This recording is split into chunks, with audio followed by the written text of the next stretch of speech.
And I'm going to be speaking about Daniel over the next few weeks.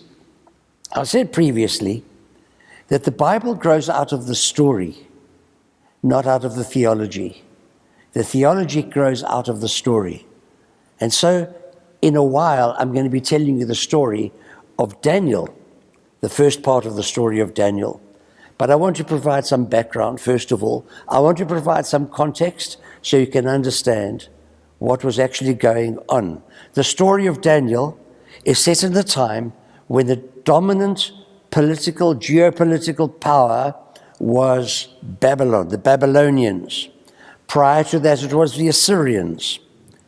They were replaced by the Babylonians, and Nebuchadnezzar went and he sacked Egypt. He defeated Egypt.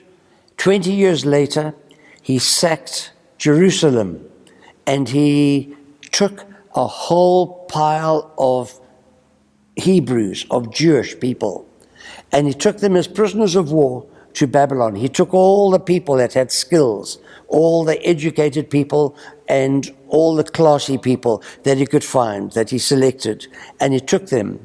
And then he settled them in Babylon and trained them up and used them to build his empire and to help with administration. Daniel was one of those people. And he then took some Babylonian people and settled them in Samaria. It was social engineering.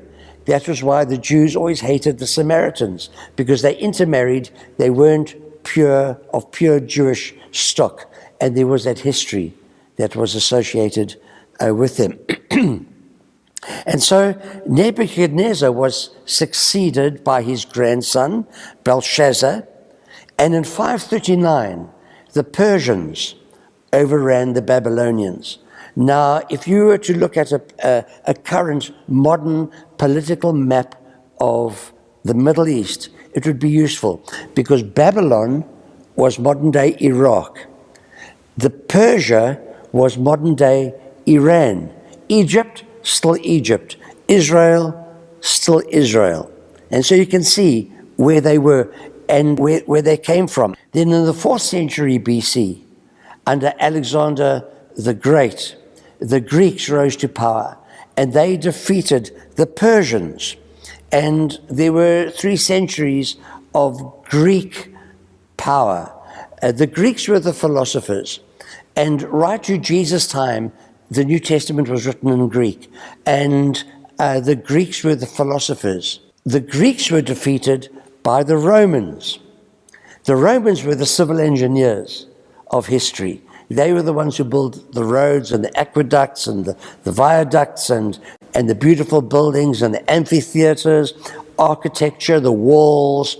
That was what the Romans were about. The Greeks were about the philosophy. Nebuchadnezzar was about culture, and he was a great culture builder. So the story of Daniel didn't take place in a bubble. It wasn't a theoretical thing. It was a very real experience that everyone was going through. And our faith, your faith and my faith, we're not living in a bubble either. We are surrounded by culture and powers, geopolitical powers. And so there was the USSR declined and collapsed, and Russia is now no longer the world power that it once was. America is at the moment the undisputed world power, and China is growing up in power and in strength, and is soon going to be equaling America, and maybe will overtake America. So we're also living in a context. The story of Daniel was set in a historical context. And so our faith isn't lived in a bubble. And we have philosophical and social and cultural tides that flow all the way around us. The question on the table is, how do we navigate in our 21st century culture? How do we live our life, our faith, in a world that is developing as we speak? Do we opt out? Do we fight? Do we give up? Or do we navigate? Daniel was a man who learned to navigate the realities that were around him. He didn't fight them. He didn't opt out of them. He lived through them, used them, and kept his faith vibrant and alive. So the story of Daniel has got lessons for us. Each person of faith has a question that they have to wrestle with. Where is God when all of these empires are being built? When the Assyrians are coming and they were so cruel, where was God? When the Babylonians came, where was God? Well, that passage that I read in Jeremiah 29, God says he took them into exile. God took them into exile. God was the one who handed them over to the Babylonians.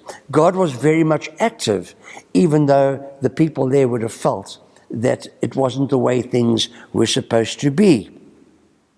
Who is actually running the show? That's what the book of Daniel is about.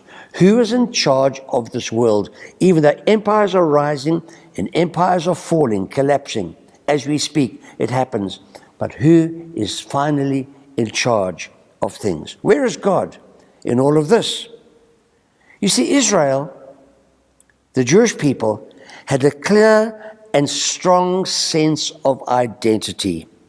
Their history went way back before Alexander the Great and before the Babylonians and before the Persians and before the Assyrians. God spoke to Abram before he became Abraham and made promises to him. He put himself in covenant with him. You read about it in the book of Genesis. Then Moses came along in the book of Exodus, and God, through his power, single-handedly defeated the power of Egypt at that time. Then David and Solomon, King David and King Solomon, they built Israel up to be a regional powerhouse in those days. And they were living in the promised land, and there were promises that were made that the kingdom of David would last forever. But now, there was a fresh reality. They were invaded, they were defeated, multitudes became prisoners of war and were carried off to modern-day Iraq, to Babylon. Jerusalem, inviolate, God-ordained, God-built Jerusalem, was wrecked, was trashed, and the treasures from the temple were carried off to Babylon. Where was God? Do you ever feel that God seems absent and silent? Where is God? Where is God in your life? Where is God in our world? What is God doing? Is God asleep? Is he forgetful? Or is he actually working in the world around us? That's what the book of Daniel is about. The Hebrew people had to develop a revised theology. The unthinkable had happened. And sometimes we find ourselves in a situation where things are not playing out as we think that they should. God's not following the script. We have a script that we've written for God. Trouble will not come near your tent, even though 1,000 fall on your one side and 10,000 fall on your other side. It won't come near you. And we claim these promises. And I'm not speaking against that. Don't hear what I'm not saying. What I am saying is that sometimes God doesn't follow the script, and sometimes we have challenges. The Hebrews in Babylon needed a new theology because their old theology and their old set of beliefs never made sense any longer. The new questions on the table for them were, how do we survive in an alien and a foreign world? How can we fit in without being swallowed? Can God look after us here where we find ourselves now? You see, they, just the same as we, want an environment that suits our beliefs. Sometimes our environment is hostile to our beliefs. Can God care for us in a foreign reality? So we want everything to be going our way. We want the Lord's Prayer in school assembly. We want RI, religious instruction, in the curriculum. We want evolution excluded from the curriculum. We want laws prohibiting alcohol and tobacco and abortion and all these things. We don't want same-sex marriages. And when these things come, we feel so threatened and so insecure. Know this, God is in charge, and that's what the book of Daniel is about. To continue this line of thought, the promises that were made to Abraham and often repeated still were true. They were to have a king, a descendant of David, and from his line would come the Savior of the world. It was going to play out, but not the way that they thought it would. So the question of Daniel isn't whether God would rescue them from Babylon. The question on the table in the book of Daniel was, could God care for them in Babylon? And that passage that I read, Jeremiah writes, he's in Egypt now, and he writes to them in Babylon. And he says, you're staying there for 70 years, not a day shorter. God's not going to rescue you. He's leaving you where you are. What if God leaves us where we are? And God doesn't come to rescue us. What are we going to do? There are other books in the Old Testament that have to do with the same period in Israel's history. The going into exile, Psalms as well, and the return 70 years later. You heard about it with Nehemiah just recently. And so in that passage that I read to you, Jeremiah says, settle down and make Babylon your home, because that's where you are. You have to live there, and you have to navigate life there. So my message to you today is, you have to navigate life as well. Life's not going to change for you. You have to learn to navigate your current realities. And so the question on the table was, how can I navigate in a foreign culture? Daniel was a man. He didn't fight the culture. He used the culture. He navigated the culture. He was uprooted. He was challenged. He was educated in the ways of Babylon. He was educated in their belief systems. He was a man who was a young man who was having to deal with things and cope with the things the way that they were. Was there still a calling to remain faithful to? Could they expect, dare they expect that the God of the Exodus would perform a second Exodus in a repeat and take them out of slavery and domination a second time? Could they expect that? Daniel expected that. But in the meantime, he lived a certain way. So, the book of Daniel tells a story of how God controlled the heart and the fortunes of a king called Nebuchadnezzar. It says in Jeremiah 29 very clearly that God carried them into exile, not Nebuchadnezzar. God had Nebuchadnezzar, that great king who built that great empire, in his hand. When Nebuchadnezzar was rebellious, God humbled him. When he was humbled, God exalted him. God was using Nebuchadnezzar at that time. And so the story of Daniel shows that God was in charge in Babylon too. So this is the story. Let me tell you the story of Daniel and Babylon. When Israel was invaded by the Babylonians, they had a search and they took all the quality people out of Israel and they took them to Babylon. Then It was a terrible situation. Have you ever felt homesick? How can we sing the Lord's song in a foreign land? They said, sing your songs, sing us your folk songs. I said, we can't sing. We're far from home. I know what it feels like to be homesick. You know what it feels like. They were in a horrible situation. They were struggling.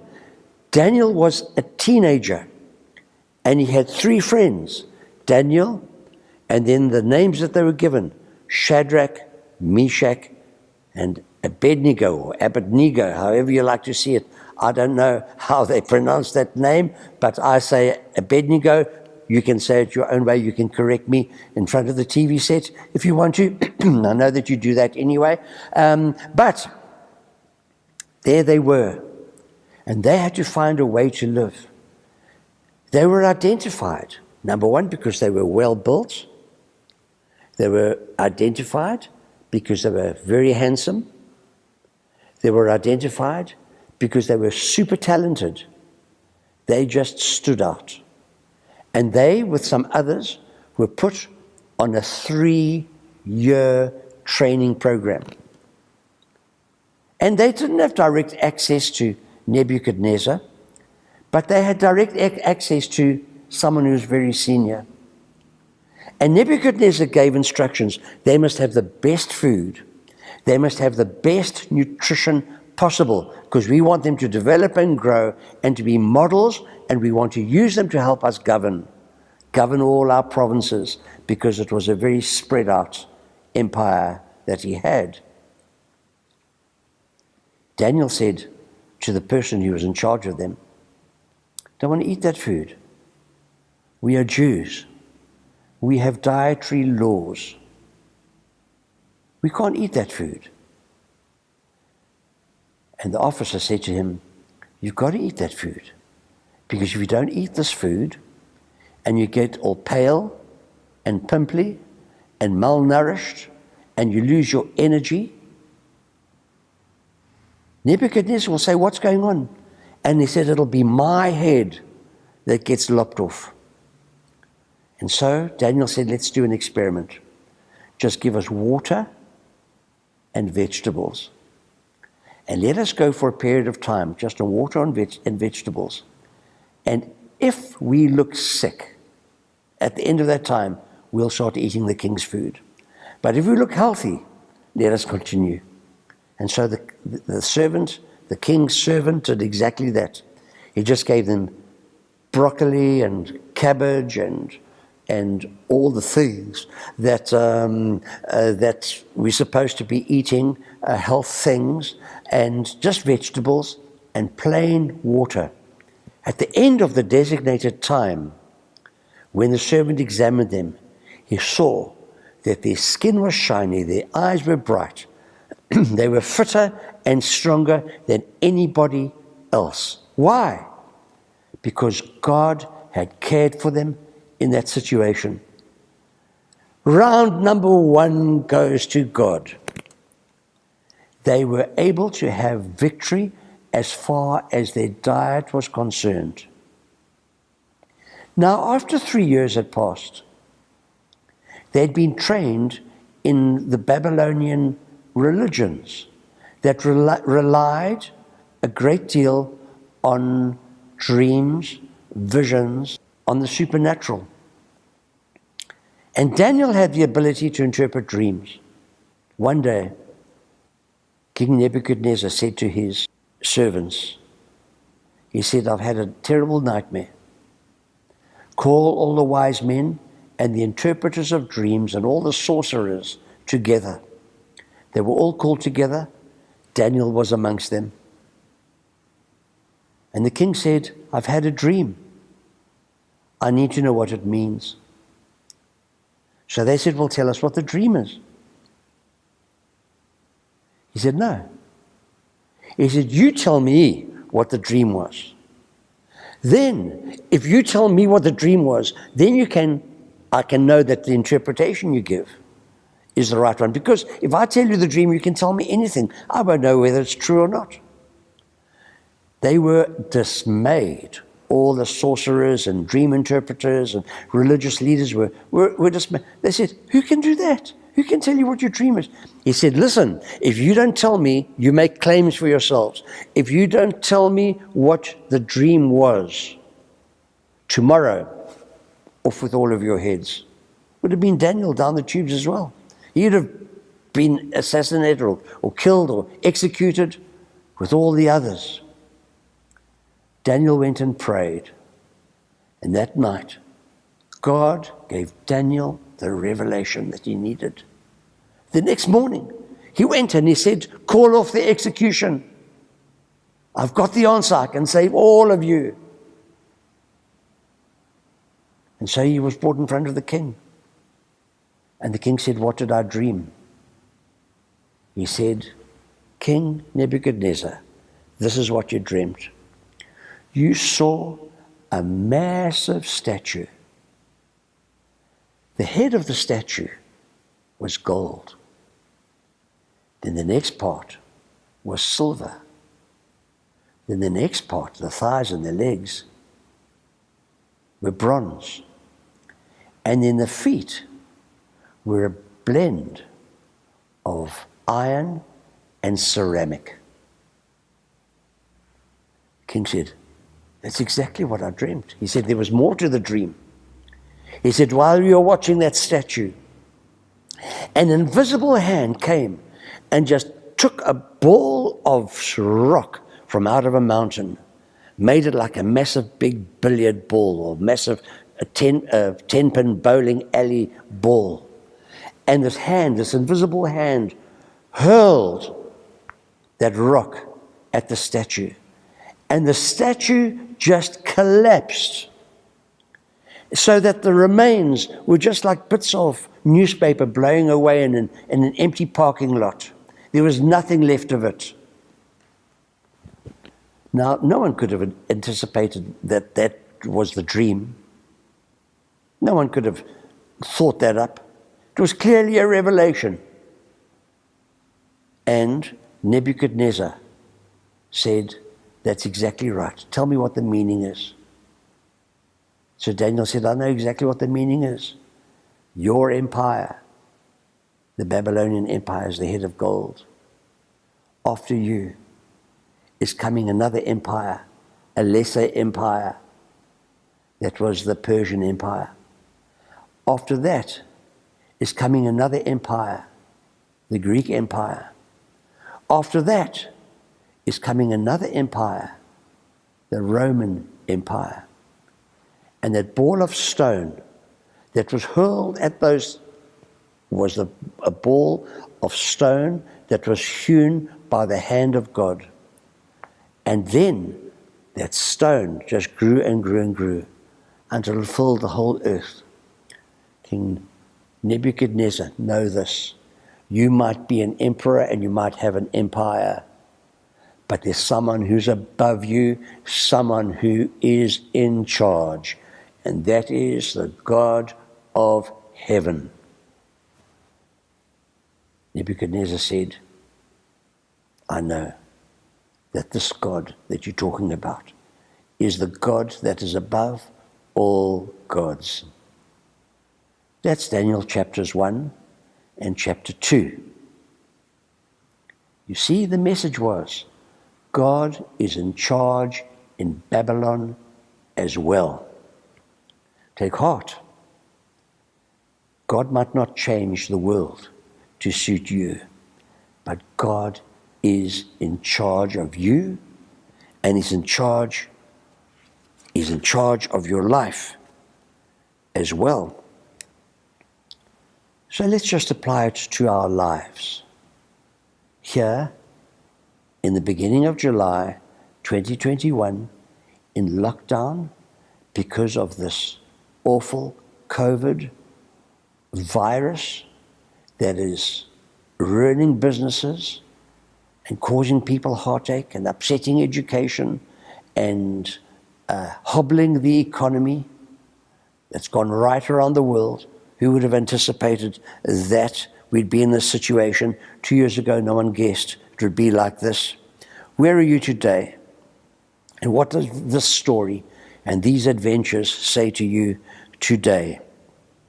Do you feel as if you're being swallowed up by this world? Do you feel that your life is under threat because of the powers that are around and about you? Know this: God is the God of the nations, and God has got keeping power. God kept Daniel, and next week we'll hear about how he kept Shadrach, Meshach, and Abednego as well. And I think it's appropriate for us to pray a prayer of trust. I'm going to lead you in a prayer, and then I'm going to lead us into the Lord's Prayer. And as you're watching on the TV screen, I want you to make this prayer your prayer.